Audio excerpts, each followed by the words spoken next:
La charla de columna del servicio. El día de hoy la idea es arrancar con un caso clínico. Este es un paciente de 27 años con un cuadro de 3 años de dolor lumbar, de dolores de predominio axial. Adicional a eso, ocasionalmente con irradiación a ambos glúteos y cara posterior de los muslos, empeora con la sedestación prolongada de los movimientos rotacionales. Al examen físico, el paciente sin ningún déficit, no había signos de irritación radicular y el resto de maniobras después del examen son negativas. En base entonces a estos datos, algún R1 que nos diga si necesita algo más de la historia y qué enfoque inicial le daría según todo lo que se ha dicho hasta ahora.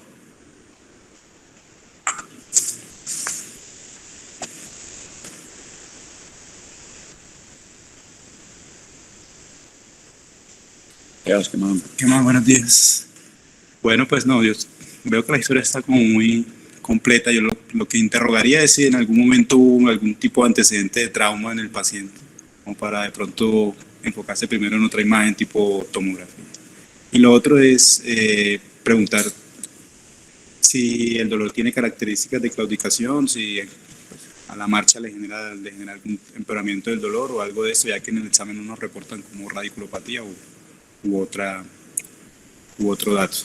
Y en cuanto a las imágenes, pues teniendo en cuenta como las características muy axiales del dolor, digamos que no tiene como ese antecedente de trauma, iniciaría con una resonancia simple, la columna lumbosal.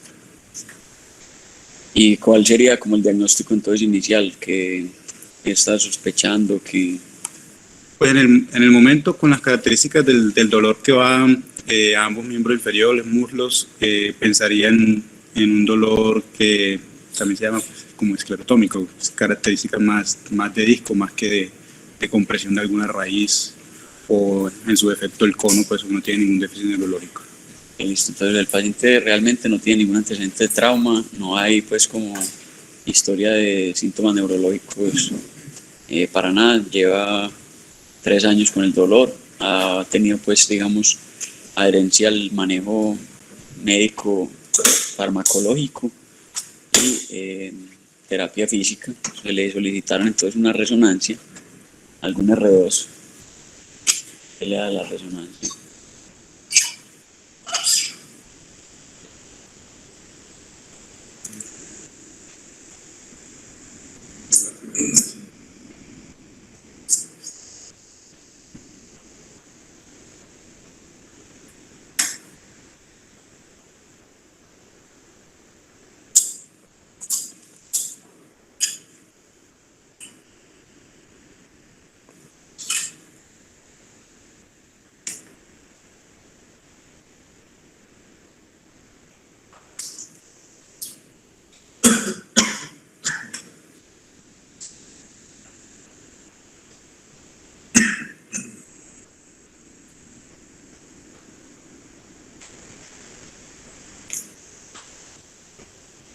Bueno, lo que vemos ahí es una resonancia lumbar simple. Vemos una pérdida de la intensidad de la señal del disco del E4, L5 y el del E5-S1, con pérdida también un poquito de la altura del L5-S1 y abombamientos discales. Realmente a nivel del E4, L5 no pareciera tener efecto compresivo pues, sobre los recesos laterales. El del E5-S1.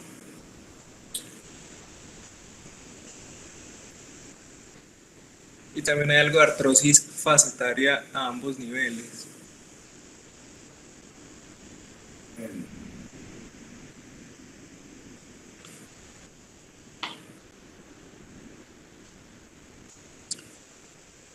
En base a eso, ¿pedirías algún otro examen, Hugo, o con eso tenés suficiente como para la pues, evaluación inicial?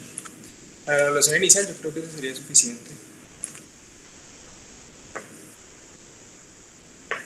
Bueno, entonces digamos que ya con estos imágenes, algún residente que proponga alguna propuesta de manejo, si haría algún tipo de terapia conservadora, intervención, en caso de alguna intervención que propondría.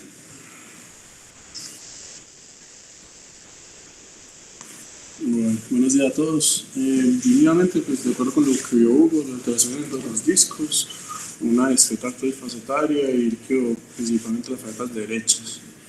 yo iniciaría con un tratamiento conservador, una analgesia, terapia física. Si eso no funciona en primera instancia, realizaría un bloqueo facetario o round mediales, cualquiera de los dos. Y según eso iría avanzando, pues, según la respuesta del paciente. ¿Algún otro residente que quiera intervenir? Y si no, no sé si damos continuidad. No sé si el profe Gustavo de pronto tiene alguna consideración. Está conectado. Sí, Santi, no, yo creo que podemos continuemos con el tema y ahorita hacemos la discusión al final. Listo, perfecto. Entonces, ¿cómo? Listo, entonces vamos a iniciar entonces ya con la revisión del día de hoy. Vamos a hablar un poco pues, sobre el dolor, que es dolor discogénico. Para iniciar hablando un poco de la generalidad, es importante pues anotar que el dolor lumbar en general es una de las principales causas de discapacidad a nivel mundial. Se dice que la mayoría de las personas van a sufrir al menos un episodio de dolor lumbar a lo largo de su vida, con una prevalencia acumulado del 90%. Después de los 30 años, la mitad de la población mundial va a haber tenido al menos un episodio de estos, y se dice que de ahí en adelante más o menos el 10% presentará un episodio anual de dolor pues, de forma recurrente. Para Estados Unidos corresponde al segundo motivo de consulta más frecuente por servicios de urgencias y consulta externa, y para Colombia, según datos del 2017, que son los últimos del DANE, ese fue el cuarto motivo de consulta por diagnósticos del CIE-10. La incidencia generalmente aumenta a medida que pasan los años y tiende a ser mayor en mujeres. En gran mayoría de los pacientes vamos a ver que es un dolor autolimitado y que menos del el porcentaje, pues menos del 5%, va a corresponder a causas graves. Para empezar hablando de dolor discónico, hay que definir el dolor. Recordar que dolor y nocicepción son dos cosas diferentes, pero finalmente se van a integrar en algo que conocemos como un modelo biopsicosocial. La nocicepción es la capacidad entonces del cuerpo de interpretar estímulos externos a través de estos receptores periféricos que van a ir hacia sinapsis en la médula espinal y luego hacia segmentos suprasegmentarios, digamos de forma protectiva y por evolución. El dolor ya como tal va a ser la integración de todos estos impulsos nociceptivos y va a ser integrado entonces a nivel periférico, y puede haber una sensibilización periférica, y a nivel central mediante las diferentes vías del dolor que conocemos talámicas y diferentes organización cortical. Entonces todo eso hace que el dolor sea una experiencia digamos personal y digamos subjetiva y difícil pues como de evaluar. Si vamos a hablar puntualmente de dolor lumbar, entonces tenemos que definirlo anatómicamente. Vamos a hablar de él, todo lo que sea por debajo del margen inferior de la 12ª costilla hasta el margen superior de la cresta ilíaca. Y si hablamos de dolor glúteo o lumbosacro, es lo que está por debajo de la cresta ilíaca hasta los pliegues glúteos. Es frecuente que se intercambien ellos dos. Si vamos a hablar ya de dolor discónico propiamente, es un dolor entonces que es lumbar, que va a ser mediado por cambios en la estructura interna del disco intervertebral. El dolor lumbar se puede evaluar de diferentes o se puede clasificar de diferentes formas. Hay dolores de tipo específico y dolores no específicos. Dependiendo de cada una de las clasificaciones, uno podrá pues, como tratar de localizar o asignar el dolor que el paciente tiene para tratar de darle una ubicación anatómica a este dolor. Entonces ahí es donde hablamos de otras subdivisiones como son los dolores nociceptivos, neuropáticos y los dolores ya completamente inespecíficos o pues, espontáneos. Entonces el dolor discogénico tiene una particularidad, es que por su fisiopatología va a compartir rasgos o características de dolor nociceptivo y dolor neuropático. El dolor nociceptivo entonces va a ser aquel que podemos ubicar de forma anatómica, como vemos acá en la tabla, dolor de tipo miofacial, dolor facetario de las articulaciones sacroiliacas, y el disco entra a ser una de estas estructuras anatómicas que puede llegar a ser dolorosa y la podemos ubicar entonces allí. Adicionalmente, a medida que se da proceso de inflamación y generación del disco, vamos a ver que inicialmente es una estructura que es avascular y pues, que carece de estructuras nerviosas en su interior, pero a medida que se producen estos cambios inflamatorios va a haber, digamos, inervación del disco en su interior, lo que finalmente va a llevar a que se pueda hacer un dolor con algo de características radiculares. Adicionalmente, también hay que tener en cuenta que el dolor discogénico y la generación discal son condiciones que a pesar de que pueden compartir características por imagen, son diferentes, hay que aprender a distinguirlos. Vamos a ver que no siempre una imagen de una degeneración discal va a ser igual a dolor, y esto hay una disociación pues importante.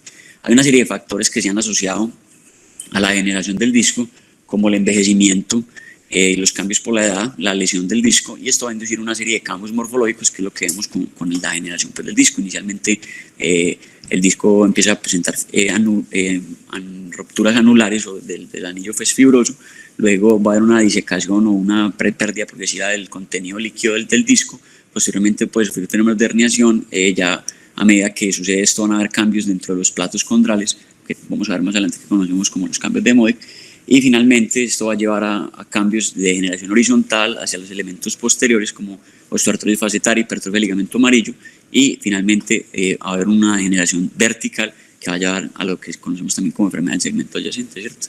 Hay una serie de factores que se han asociado a esta aceleración en este tipo de mecanismos, como las cargas axiales repetitivas, ¿cierto? Pacientes con trabajos de vibración o traumas repetitivos, pacientes fumadores, obesidad o algunos trastornos infecciosos metabólicos se han asociado a todo esto. Entonces acá vemos un esquema de cómo sería un disco sano. Entonces tenemos dos vértebras, el disco es un sándwich entre las dos, va a estar compuesto entonces por un núcleo pulposo en su interior, que en su principal composición va a ser agua y proteoglicanos con matriz extracelular, rodeado de un anillo periférico, que es una serie de lamelas pues, dispuestas en líneas concéntricas, que va a proteger como tal este anillo fibroso, ese núcleo pulposo, para permitir la distribución de la presión de la carga axial del cuerpo.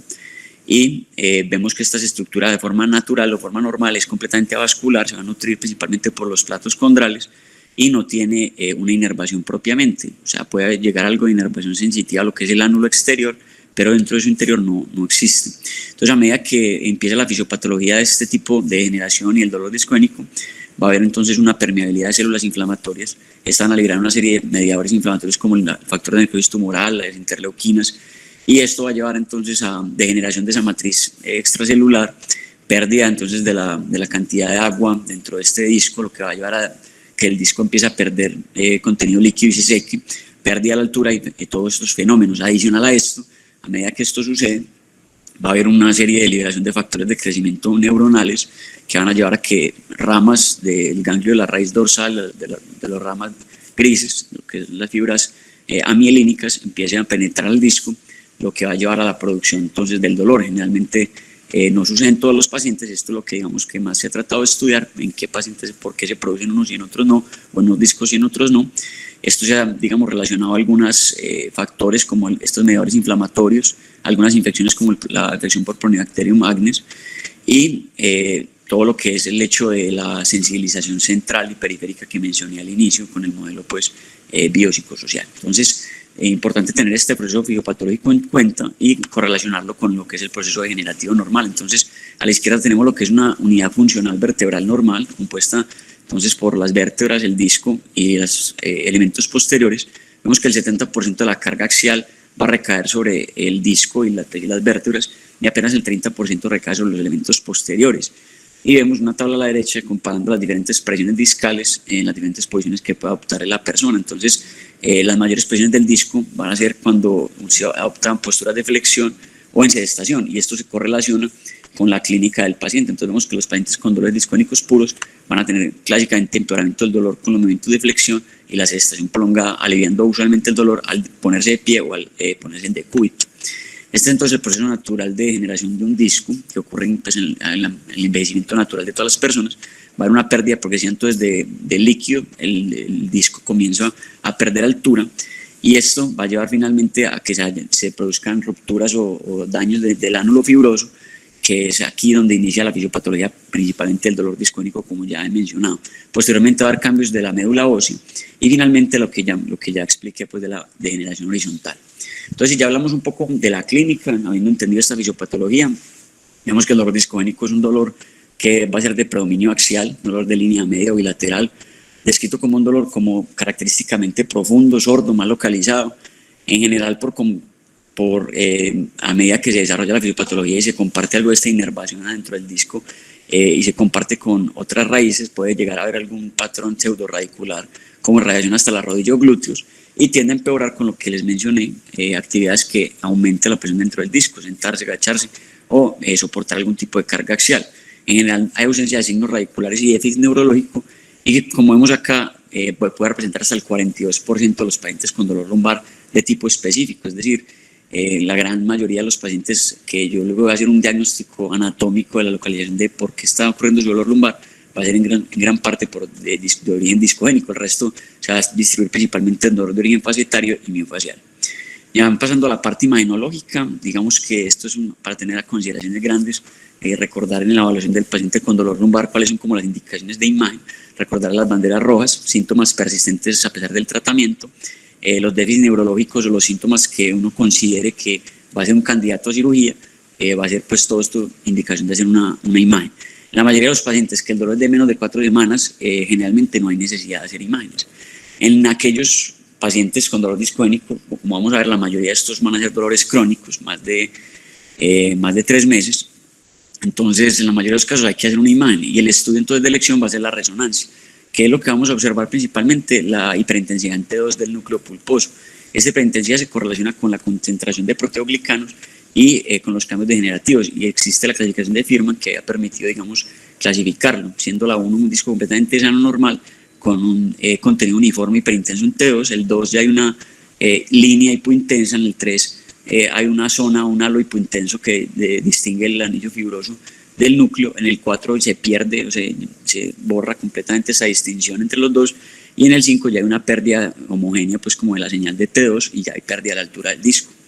Este es un dato interesante pues a recordar de lo que mencionaba, y es que no toda la degeneración es igual al dolor discogénico, y vemos acá que a medida que avanza la edad se producen cambios degenerativos en la resonancia. Entonces, siendo presentes hasta un 34% a los 39 años, casi el 60% hasta los 59 años, y siendo casi el 100% hasta a los 80 años.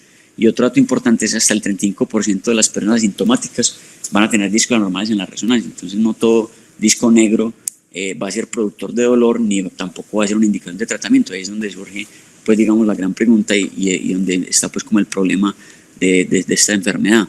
Otra cosa importante es el grado y la seriedad de estos hallazgos de la degeneración en el disco por resonancia. No se van a correlacionar ni con la presencia de que el dolor exista ni con la gravedad del mismo. Hay otros hallazgos de la resonancia que pueden, digamos, hablar de degeneración, como los fenómenos de vacío, el líquido dentro del disco, pues como hiperintensidad, las calcificaciones, y algo que se ha, digamos, hecho énfasis en los últimos tiempos ha sido las zonas de alta intensidad o el GIS. Digamos, hace la representación imagenológica en resonancia de una ruptura anular. Generalmente los discos degenerados tienen rupturas, pero no todas las rupturas se van a ver como zonas de alta intensidad.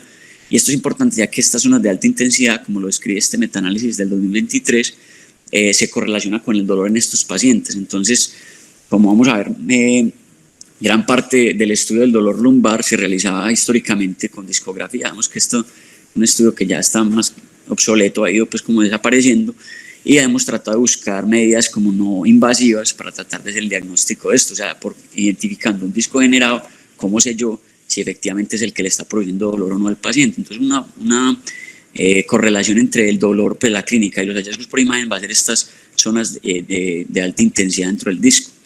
En este estudio se demostró que estos pacientes con GIS positivos tenían hasta el 71% de dolores constantes, mientras los que tenían GIS negativos apenas un 29% presentaban el dolor. Entonces hay una correlación importante, como vemos acá en los forest plots. La relación entre el GIS y la presencia de dolor no es estadísticamente significativa, a su vez como la presencia del GIS y la presencia discográfica por discografía de alteración morfológica del disco. Otros cambios importantes a tener en cuenta desde el punto de vista imagenológico van a ser los cambios de las placas terminales o los cambios MODEC. Dentro de ellos tenemos tres tipos. El tipo 1 entonces va a ser el más relevante cuando hablamos de pues, hacer la correlación de la clínica. Va a representar edema y un tejido fibrovascular. Va a ser característicamente hiperintenso en T2 y hipointenso en T1, y es el que más se asocia a dolor lumbar y específicamente dolor discogénico de algún grado pues, de inestabilidad. El tipo 2 se cree que es algún, digamos, intermedio entre el paso del 1 al 2 y puede en algunos casos revertirse. Y el 3 ya representa un proceso crónico en donde va a haber esclerosis de los platos y generalmente corresponde a un cambio estable y asintomático en la mayoría de los pacientes. A medida que ha pasado el tiempo y se ha tratado de avanzar en medidas no invasivas para diagnosticar el dolor discogénico, han habido una serie de hallazgos imagenológicos novedosos en resonancia que permiten, digamos, tratar de identificar a estos pacientes. Entonces, dentro de ellos tenemos metodologías imaginológicas en resonancia como el T1-RO, la medición en el tiempo de relación de T2 y la relación del T2 con la gradiente de eco, así como la espectroscopía y la resonancia de sodio, para tratar de identificar esos componentes químicos dentro del disco, qué tanto contenido de proteoglicanos hay, y tratar de detectar la generación del discal de forma más temprana. Entonces aquí vemos, este es un ejemplo tomado del artículo, vemos que miden por zonas de región de interés dentro del disco los metabolitos activos. Vemos que en el disco L4 L5 hay una pérdida de la concentración de proteoglicanos. Esto es un T1-RO. Realmente pues esto es una técnica un poco más novedosa y permite finalmente identificar de forma más temprana esta degeneración discal. Para mencionar algo de la discografía, digamos, fue el estudio, digamos, que se describe históricamente, y aún en día todavía hay textos pues, que lo mencionan, y de hecho la Asociación de Dolor, pues, para el manejo del dolor, la sigue clasificando el diagnóstico del dolor discogénico mediante discografía.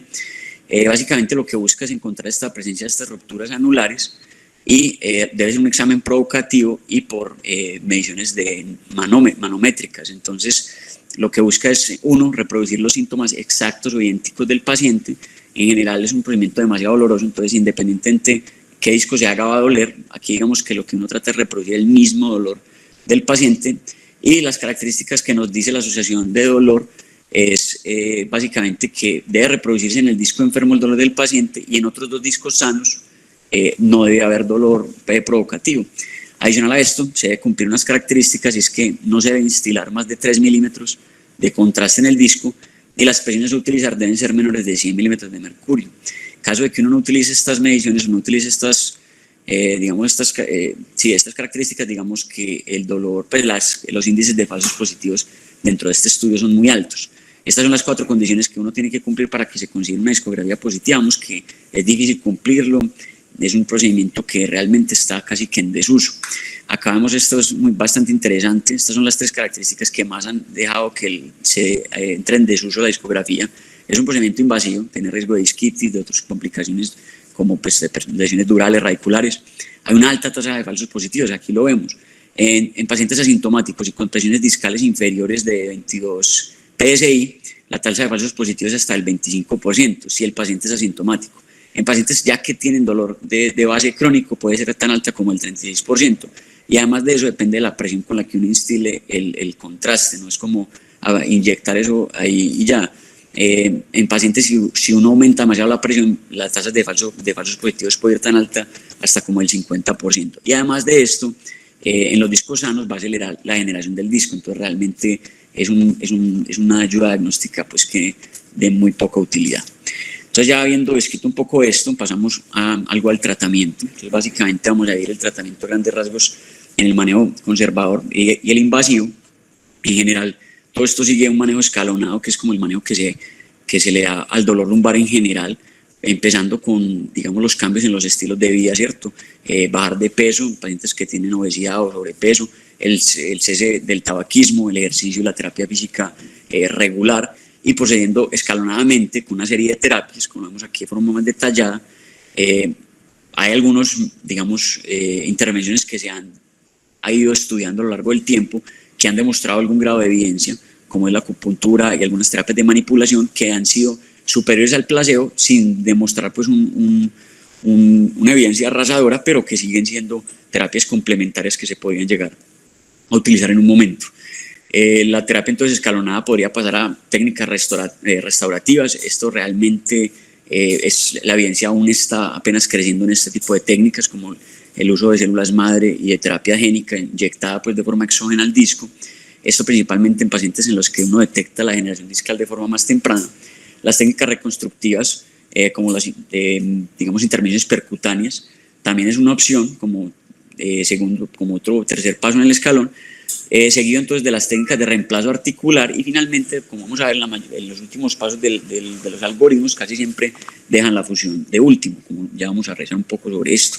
Entonces, empezando un poco sobre el manejo conservador, y generalmente parte del ejercicio y la terapia física. En general se recomienda que estos pacientes sigan un programa, debe haber siempre educación y reaseguramiento positivo, en la mayoría de los casos únicamente con estas técnicas asociadas a terapia cognitivo-conductual. Si se asocia esta a la terapia física, hasta el 80% de los pacientes van a responder a las 6 semanas. La terapia cognitivo-conductual por sí sola, sin la terapia física, no es estadísticamente significativa de forma efectiva. Se debe combinar estas terapias. Y los ejercicios de acondicionamiento generalmente buscan fortalecimiento de los músculos extensores de la columna o los manejo pues como de los grupos musculares del core. Cuanto a la medicación, digamos que se hace en paralelo con estas medidas no farmacológicas. Lo que se sabe es, dependiendo del tipo de dolor, si es un dolor agudo, generalmente digamos que lo que se le ofrece al paciente es una línea de tratamiento diferente que el del dolor crónico, pero como les he mencionado, la mayoría de los pacientes con dolor discónico van a ser crónicos, entonces lo tomamos como de esa forma. En general, los AINES, dentro de los diferentes metaanálisis y los ensayos que se han realizado, sí ha tenido un peso estadístico, o sea, esa es la primera línea de manejo, ha sido superior al placebo, y en general se prefieren los inhibidores de la COX-2 por su mayor perfil de seguridad. El acetaminofén, realmente lo que se sabe de la evidencia es que no es superior al placebo, sin embargo, por su buen perfil de seguridad lo seguimos mandando. Los opioides débiles se podrían utilizar en el paciente muy sintomático, la idea es utilizarlo por ciclos cortos. El esteroide realmente tiene más utilidades en pacientes con crisis de radiculopatía, más que para el manejo del dolor discogénico. El antidepresivo, realmente el más estudiado es la duloxetina, y en los estudios que hay sí ha demostrado un beneficio en estos pacientes. Los relajantes musculares pueden tener alguna utilidad, pero principalmente en el manejo del dolor al corto plazo. A largo plazo pueden ser más los efectos adversos y digamos que se desestima su uso. Ya entonces, entrando al manejo invasivo del dolor, podríamos dividirlo entonces en tres grupos grandes: las terapias intradiscales percutáneas, las cirugías de fusión y reemplazo y el estimulador espinal. Gran parte de esta evidencia, o lo que se sabe pues de estas guías de la Sociedad pues, de Dolor Americana, que fueron publicadas en el 2022, que es pues gran parte de lo que va a presentar. Entonces, dentro de estas terapias intradiscales percutáneas tenemos diferentes tipos de intervenciones. La terapia electrotérmica intradiscal o IDET, que es una de las más estudiadas, viacuplastia, tenemos la neuroplastia por radiofrecuencia, las descompresiones percutáneas como la disectomía láser o disectomía endoscópica, y las inyecciones biológicas intradiscales. Acá podemos incluir la inyección de plasma rico en plaquetas, células mesenquimales o inclusive pues, azul de metileno. Empezando por estas inyecciones de biológicos, digamos que lo que más se ha estudiado son las inyecciones de células mesenquimales y algunos factores de crecimiento.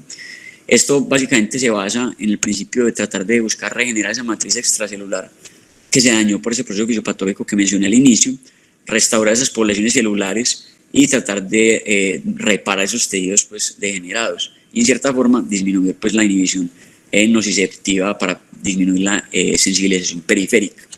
Hay una serie de evidencia a lo largo pues, de la literatura, es imposible pues, revisar artículo por artículo por la cantidad de intervenciones pues, que hay, pero en general tenemos una buena evidencia de, pues, más, digamos, en el corto plazo de lo que puede ser de utilidad para ese tipo de intervenciones. Lo que podemos sacar de estos estudios es que hay un beneficio potencial con este tipo de intervenciones. Se dice que hay un éxito a 6 meses más o menos del 50%. Principalmente aquí hay unas grandes limitaciones. La selección de pacientes, no se sabe muy bien cuál paciente realmente sí es el de dolor discogénico y no es un dolor facetario, y esto hace que estos estudios sean muy heterogéneos. Lo otro es la falta de seguimiento de eficacia pues, que se tiene a largo plazo, pero en general se dice en estos estudios que se reserva para pacientes jóvenes con degeneración en etapas tempranas, y específicamente aquellos con cambios MOVIC-1 se ha visto que tienen buenos desenlaces con estas intervenciones. La terapia térmica intradiscal básicamente se basa en calentar una serie de electrodos que se introducen al disco de forma percutánea a una temperatura, dependiendo de qué tipo de terapia sea. Si es el IDET, generalmente se calienta hasta 90 grados, y busca es básicamente por medio de ese calor contraer esos ánulos o esas fibras anulares rotas y restaurar, por así decirlo, el disco pues, que se dañó. A su vez, además de esto, busca denervar por ese proceso fisiopatológico que ya germinó ese nervio pues, como tal dentro del disco, busca vascularizarlo y eliminar estas conexiones pues, nerviosas para generar un alivio del dolor. La euacoplastia es otra forma de terapia térmica, y esta se utiliza un sistema bipolar y calienta hasta 55 grados y se utiliza por un tiempo más prolongado, por lo que de pronto puede ser un poco más segura que la IDET, y en general, como vamos a ver, la evidencia es un poco más a favor de la viacoplastia que de la IDET. Entonces vemos acá que tenemos evidencias del 2005 en este artículo de Spine, fue un ensayo clínico de los primeros que empezó a hablar de estas terapias del IDET. Seguimos con artículos de 2017 que revisaron estos temas, y finalmente traen un artículo de 2024 que que realice estas terapias electrotérmicas. Entonces, básicamente, ¿qué podemos sacar de esto? La IDET es la más estudiada y si uno lo revisa bien, no hay ningún beneficio de utilizarla. No hay ninguna diferencia de utilizar esta terapia 6 meses comparada con el placebo, sumándole el riesgo de complicaciones de esta intervención, que puede ser lesiones de caudequina, lesiones durales, lesiones radiculares. Entonces, generalmente por eso se desestima. No es más efectivo que realizar cualquier bloqueo discal o algún tipo de inyección epidural. La vacuoplastia sí tiene un grado de evidencia más sólido y digamos que dentro de lo que revisé y lo que miré de las guías es como a la que más evidencia sólida se le ha dado en los últimos años. Lo único es que la evidencia a largo plazo no es demasiado pues extensa y pues no es terapia pues tampoco de primera línea. Se dice que hay un éxito más o menos del 50%, principalmente se reservan pacientes con dolor crónico que hayan fallado al manejo conservador y pues curiosamente lo sigue mencionando la guía, que tengan una discografía pues positiva. Las técnicas de disectomía y descompresión por diferentes técnicas percutáneas, tenemos entonces la disectomía láser y a estas se le pueden sumar las técnicas endoscópicas. En general, las técnicas láser tienen un éxito que es bastante bueno a los 6 meses. En general se reserva para pacientes con fisuras anulares de más alto grado y muy importante, esto se le ha hecho énfasis en los últimos años, y es la presencia de comorbilidades psiquiátricas en estos pacientes. Sin embargo, el beneficio a largo plazo, como todas estas nuevas terapias, es algo incierto. La endoscopia entra a jugar un papel importante principalmente en aquellos con compresiones radiculares. El uso de terapias endoscópicas en estos pacientes sin ningún tipo de compresión radicular, es decir, el paciente con dolor discogénico puro, no es muy claro.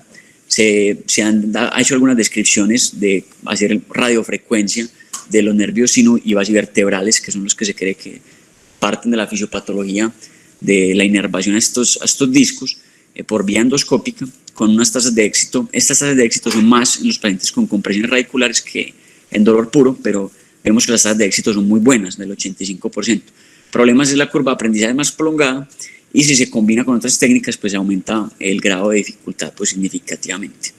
La ablación por radiofrecuencia, digamos que es un nivel de evidencia 2, lo que sea de la literatura, es relativamente sólido, sin embargo, no produce una mejoría del dolor, que sea más significativo o diferente de un bloqueo espinal interlaminar o epidural caudal. Entre los bloqueos epidural caudal interlaminar hay una ligera tendencia hacia el bloqueo interlaminar y en cuanto al uso no esteroide, generalmente el uso de esteroides se ha desestimado como un factor de buenos desenlaces. Si pasamos ya a la parte quirúrgica, tenemos a grandes rasgos 3 intervenciones, todos los diferentes tipos de fusión, los estimuladores espinales y la artroplastia pues, lumbar. Para mencionar algo de la artroplastia lumbar, hay diferentes sistemas y de dispositivos en el mercado. En general, lo que nos dice las guías y la evidencia, estas son las indicaciones puntuales: pacientes jóvenes, menos de 60 años, que tengan patología de un solo nivel entre L3 y S1, que no haya una deformidad espinal asociada, que tengan espondilolistesis únicamente hasta grado 1, no haya déficit neurológico. Y en general, digamos que la evidencia sí, la que hay, es bastante fuerte a favorecer el uso de este tipo de intervenciones. Sin embargo, si uno lo revisa, la mayoría de estos estudios tienen sesgos importantes, principalmente porque la mayoría de los estudios son patrocinados por las mismas casas comerciales. Entonces, digamos que es muy revaluable en ese sentido. Adicionalmente, digamos que la preservación del movimiento en los segmentos lumbares es más dudosa que en segmentos cervicales, donde de pronto podría tener algún grado más de utilidad. Ya para ir concluyendo, traigo este artículo del JNS Spine, que fue publicado en abril del 2025. Es como un resumen de la literatura basada en la evidencia, en las diferentes intervenciones quirúrgicas y terapias novedosas.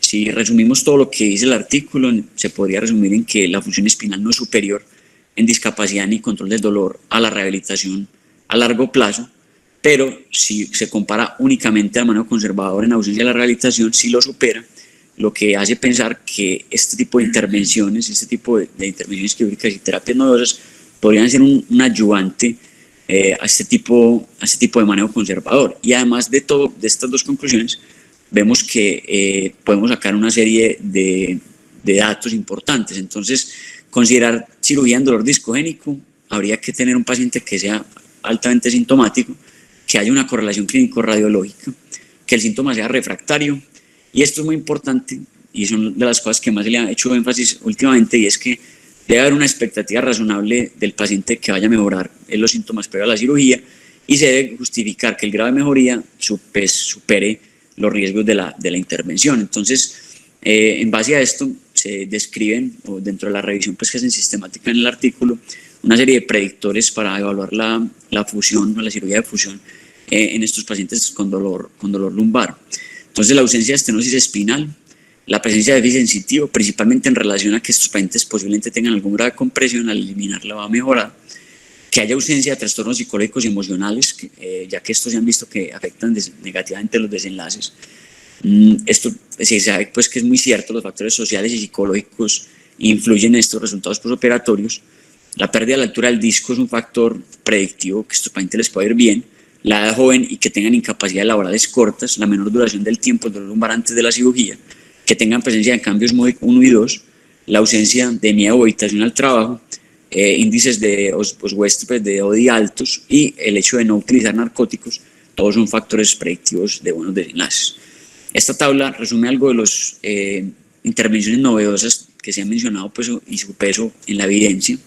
Aquí principalmente quise hacer énfasis en la risotomía endoscópica y la disectomía únicamente para el manejo del dolor discogénico, teniendo, digamos, se pudiera alcanzar buenos desenlaces con este tipo de intervenciones. Y además, con el uso de estimuladores espinales, vemos que en algunos de los estudios han alcanzado hasta el 83% de mejoría en algunos pacientes, lo que pues es relativamente significativo. Y ya para finalizar, traigo este flujograma de dolor discogénico. Este quedó mal, pero bueno. Este es pacientes con degeneración discal tardía, en el hecho pues de uno qué tipo de intervención ofrecer. Entonces uno debe evaluar si el dolor es únicamente axial o si hay algún grado de dolor radicular asociado para definir si el paciente después beneficia algún tipo de descompresión. En aquellos pacientes en que uno busca una preservación del segmento, pacientes jóvenes, digamos que esta sería la indicación ideal, pacientes con este grado de degeneración, como mencioné. De lo contrario, que yo no busque de entrada preservar la movilidad del segmento, en general la guía lo sigue recomendando, como les mencioné, el hecho de la utilización de la discografía, como digamos dije al principio, esto está completamente en desuso. Digamos que uno lo que podría hacer es tratar de saltar directamente y evaluar con el paciente, digamos, las expectativas. Si ya falló a todos los manejos conservadores, poder ofrecer de pronto algún bloqueo diagnóstico. En caso pues, de que se tenga la duda, me parecería una opción interesante la viacuplastia. Y definitivamente, si el paciente ya cumplió con todo su manejo conservador y se hizo, digamos, el proceso con pues adecuadamente, se podría ofrecer finalmente algún proceso de fusión, tratando pues como entendiendo, pues explicando al paciente que puede haber un porcentaje de no mejoría. Bueno, finalmente, para resolver entonces el caso clínico, este paciente ya había agotado pues su manejo conservador, había realizado varios años terapia física, sesiones de rehabilitación de core, el manejo analgésico pautado por medicina del dolor, inclusive con antidepresivos, había tenido una respuesta parcial y había reingresado múltiples veces por episodios de dolor frecuentes. En una de ellas se le planteó un bloqueo facetario inicial L3, L4 con la rama dorsal del E5 bilateral. Tuvo una mejoría parcial, luego se le hizo un bloqueo epidural caudal y con estos dos tuvo una mejoría completa durante 6 meses. Esta es una resonancia de control. Estas son imágenes solamente de cada del disco. Luego de un año de manejo y después de los bloqueos, vemos que no hay cambios significativos en los discos del E4, L5 y L5 C1. El paciente persistía con episodios de empeoramiento del dolor, se le realizó un nuevo bloqueo facetario sin respuesta, planteando el hecho de que ya había mejorado 6 meses con ese bloqueo inicial. Se le planteó una radiofrecuencia sin muy buena mejoría, reingresó, se le planteó un nuevo bloqueo miofacial. A pesar de todo esto, el paciente persistía con dolor, entonces se decidió llevar entonces a un procedimiento quirúrgico, una LIF L4, L5 y L5 C1 con fijación percutánea. Esta es la imagen de la vía anterior inicial. Esta es la panorámica, no tenemos panorámica desafortunadamente después de la intervención posterior, pero vemos que la alineación espinal es bastante adecuada. El paciente está, esta es la tomografía del posterior a la instrumentación percutánea y el paciente hasta ahora ha hecho una evolución relativamente favorable. Bueno, no sé, profe, dudas, preguntas.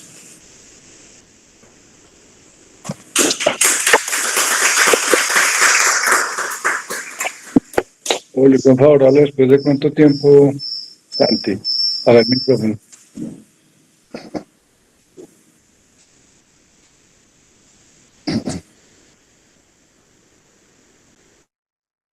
Evolución favorable, pues,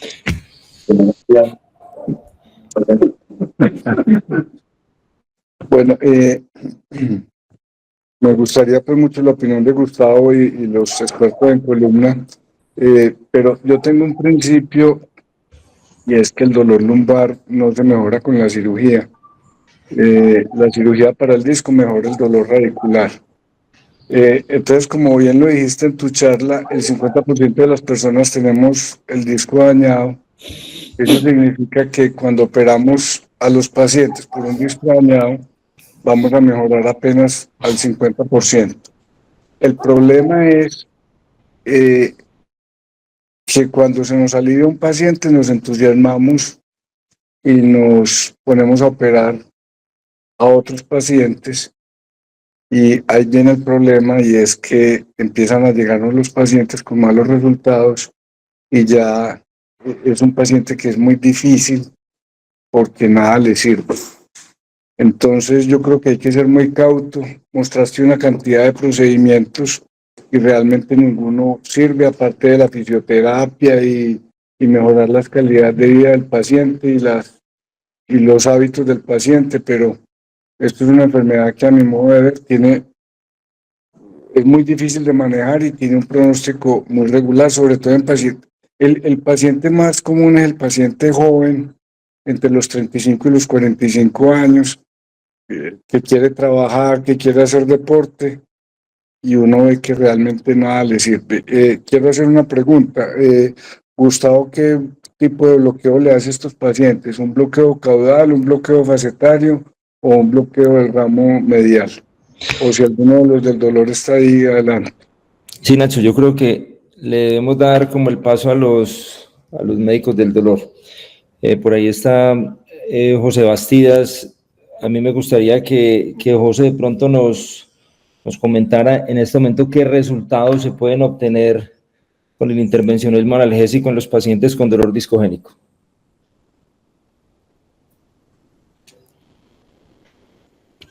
Creo que José se acaba de desconectar, Gustavo.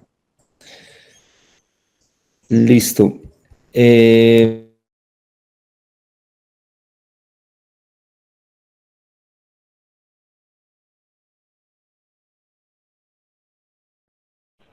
¿Ahí me escuchas, Nacho? Sí, ahí sí. Nacho, pues digamos que yo no, pues bueno, hay varias cosas, pues como para que aprovechemos un poquito el tiempo que tenemos ahí, es que en el análisis, digamos, inicial del caso, no hablamos, o sea, hablamos únicamente como de la imagen de resonancia como, digamos, como la principal imagen para tomar la decisión y muy probablemente cuando uno va a hacer una intervención... Creo que sí, de pronto se me... José, ahí te Sí, escuchamos. entonces decía ¿Quieres que lo hablar? primero... Listo. Gracias, Dale. Gustavo.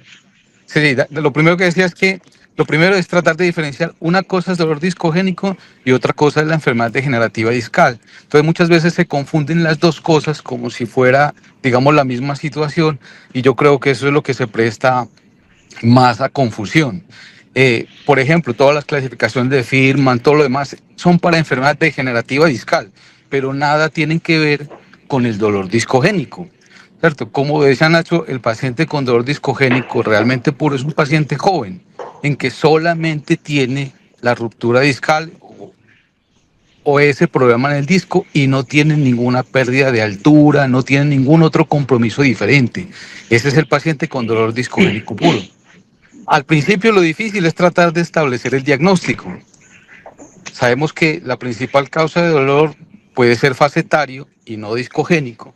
Así es que cuando uno intenta establecer el diagnóstico, lo primero que se hace es tratar de descartar otras causas de dolor.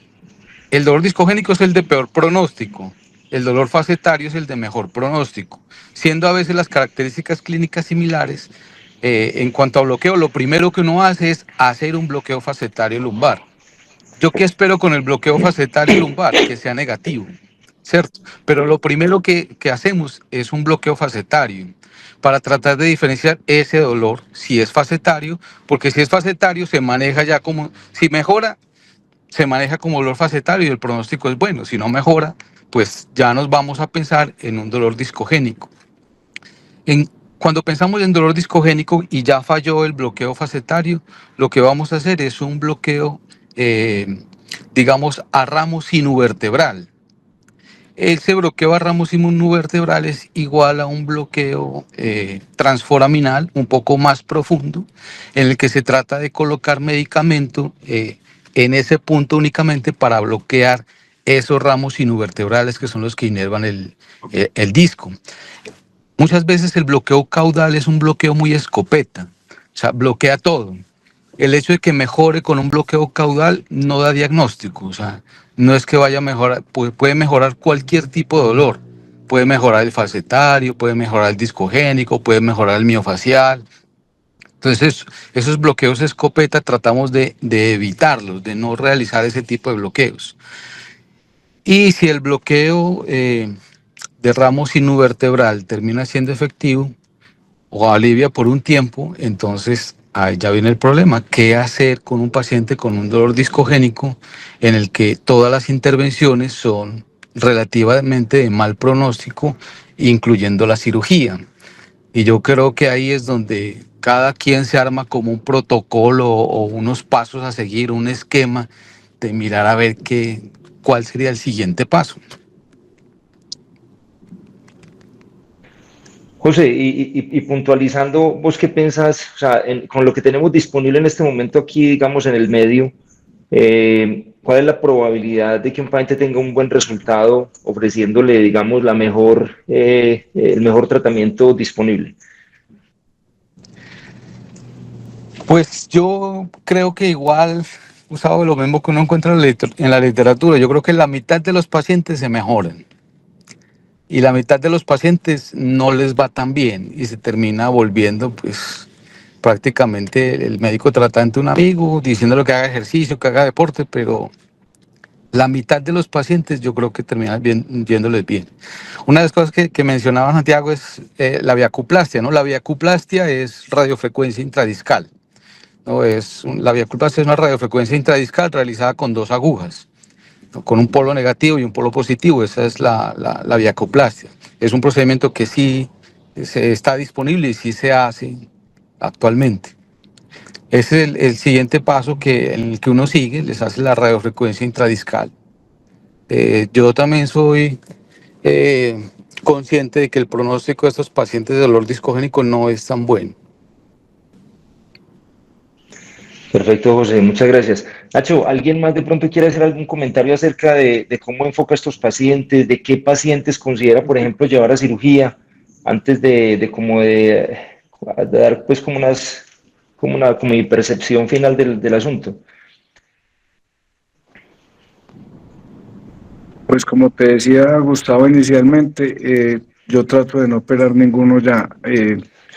Operé muchos y eso es harto tener un paciente quejándose de dolor después de una cirugía. Es mejor que se quejen de dolor antes de la cirugía, pero no después. Y los residentes, alguien que quiera hacer alguna anotación bien puntual de qué pacientes considerarían llevar a cirugía. Pues ya José nos comentó, José puntualizó una cosa muy interesante que enseguida le discutimos, pero ¿alguien quiere hablar acerca de qué pacientes pudieran ser llevados a cirugía? Juan Camilo quiere hablar. Dale. Profe, pues yo pensaría que en estos casos sí sería de pronto importante una panorámica y llevar a cirugía puntualmente los que uno vea un desbalance como causa de esa degeneración, de ese dolor y que probablemente lleve una inestabilidad y que esto sea más bien como la causa que ha llevado a esto. De pronto en esos casos sí me parece que uno los podría llevar a cirugía, esos puntualmente. Yo creo, Camilo, que tal vez esa es como la situación, o sea, es como el fondo del problema. Esto pues definitivamente es una patología compleja y yo creo que José lo comentó muy bien al principio y son dos enfermedades diferentes, o sea, dolor discogénico y digamos, entre comillas, dolor discogénico en el contexto de una enfermedad degenerativa regional, o sea, como lo comentó José, degeneración discal. Entonces, o sea, realmente yo pienso que el dolor discogénico se debe contextualizar y por eso es que importantísimo evaluar, como dijo Camilo, la radiografía panorámica. Yo creo que en el análisis de este paciente, muy importante que hubiéramos analizado inicialmente la radiografía panorámica y mirar realmente qué tanto imbalance tenía el paciente o, por ejemplo, qué tantos cambios compensatorios tenían los niveles superiores que fueran generadores de dolor y si de alguna forma la corrección de todos esos cambios regionales, todos esos cambios biomecánicos regionales pudieran de alguna forma, digamos, mejorar la sintomatología de los pacientes. Entonces, cuando uno está evaluando dolor discogénico, ya habló José, pero cuando está evaluando enfermedad degenerativa de la columna lumbar y entre ellos, pues obviamente un disco desgastado con cambios o sin cambios MODI, con HIS, con colapso discal, digamos que con todas estas cosas, pues realmente si uno va a llevar a un paciente a una intervención quirúrgica, lo que está tratando no es la enfermedad discal como tal. O sea, lo que está tratando es la consecuencia biomecánica de digamos, de la enfermedad degenerativa discal o de la enfermedad degenerativa en algún segmento de la columna. Y de acuerdo a eso es que se deben definir cada una de las metas que uno va a cumplir cuando lleva un paciente a una cirugía de artrosis. Entonces ya con eso define si para un paciente es mejor hacer una LIF o un TLIF o un XLIF o cualquier otra cosa, obviamente definiendo las metas que el paciente necesita. En algunos pacientes, por ejemplo, pues eso digamos que puede ser cuestionable, pero está bien descrito. Pacientes que tienen, por ejemplo, enfermedad discal L5S1, el E5S1 puede que no sea la fuente del dolor, sino que la fuente del dolor sean los cambios biomecánicos compensatorios que los pacientes tienen de ahí hacia arriba. Ya sabemos que la distribución de la lordosis lumbar, dependiendo de la incidencia pélvica, tiene una angulación específica en cada uno de los niveles discales, y si un paciente con una enfermedad discal y pérdida de lordosis L5S1 tiene cambios compensatorios en el E4, L5 o en el E3, L4, muy probablemente puede que esa sobrecarga facetaria o esos cambios biomecánicos, digamos, compensatorios, inclusive pueden ser la fuente del dolor. En algunos pacientes, por ejemplo, pudiera ser muy útil con una enfermedad discal L5S1, de pronto con algunos cambios compensatorios en el E3, L4, sin muchos, por ejemplo, si con unas facetas relativamente sanas, puede ser, por ejemplo, útil hacerle un bloqueo del E3, L4, para saber realmente todos esos cambios recíprocos, qué tanto están generando los síntomas en el paciente. Entonces, completamente de acuerdo que todo esto, cuando vamos a decidir tratar un paciente quirúrgicamente, lo que uno está tratando no es la degeneración discal, lo que uno está tratando es, pues digamos que es mi percepción y obviamente pues está abierta la discusión, lo que estamos tratando es la enfermedad degenerativa regional del paciente, que muy probablemente es lo que puede llegar a mejorar en algún momento los síntomas y la calidad de vida. No sé si alguien tiene algún otro comentario. Sebastián nos pregunta qué utilidad tiene la gamografía. Yo veo que está de moda pedir gamografía, pero yo no le paro muchas bolas a eso. Pues la gente del dolor y en las guías de dolor inclusive siguen usando gamografía. Yo no la pido con frecuencia, yo sé que los ortopedistas la piden bastante y de acuerdo a eso toman algunas decisiones, pero por ejemplo en las guías de dolor utilizan bastante la gamografía para manejar, por ejemplo, dolor facetario, ¿cierto? Dolor facetario y definir, pues, de alguna forma a qué tipo de intervencionismo llevan los pacientes. ¿Algún otro comentario, Nacho? No, por aquí no hay manos. Gustavo, Yo quería preguntarle a José o a Santi si clínicamente hay algún signo que le ayude a uno a diferenciar el dolor discogénico del dolor facetario. El examen físico a veces uno lo pasa, o bueno, al principio lo pasa mucha gente por alto y a veces pues da claves. No sé si el dolor discogénico versus facetario hay alguna maniobra que le pueda ayudar a uno. Adelante, José. Gustavo, antes de responderle a Pacho, tenía tengo una opinión particular y es que los pacientes con dolor discogénico puro, que son pacientes con pacientes jóvenes, ¿no? Son pacientes delgados, curiosamente, que es la otra característica que tienen la mayoría. Uno en estos pacientes realmente, a diferencia del complejo de enfermedad degenerativa discal, no tienen alteración. O sea, curiosamente esos pacientes, el disco no ha perdido altura, no tienen alteración en su balance. O sea, son pacientes que con una columna muy, muy sana, a excepción de su problema discal, que el problema discal no es un cuadro degenerativo discal, sino el dolor discogénico. Entonces, a veces es difícil diferenciar esa parte del paciente con enfermedad degenerativa discal, en el que probablemente la cirugía yo sí creo que tenga o sea su mejor opción, por todo lo que comentaste, Gustavo, al paciente con dolor discogénico puro, en el que definitivamente no tiene ninguna otra alteración, y siendo un paciente bastante joven. En cuanto a lo que comentaba Pacho, de a veces diferenciarlo, no siempre es fácil diferenciarlo. Eso es muy complicado. No existe una maniobra, un signo clínico que lo ayude a diferenciar entre dolor facetario y dolor discogénico. Es tan complejo que por eso precisamente la primera intervención que hacemos es a facetas, tratando de diferenciar si ese es su componente. Clínicamente simplemente nos orientamos en que todas las cosas que aumentan la presión del disco tienden a aumentar el dolor, como el hecho de que el paciente prefiere estar sentado, o cuando está sentado y le duele, prefiere inclinarse hacia atrás que hacia adelante. Pero todas esas preguntas muchas veces son difíciles que el paciente no la pueda diferenciar. Entonces muchas veces terminamos diferenciándolo a través de bloqueo diagnóstico.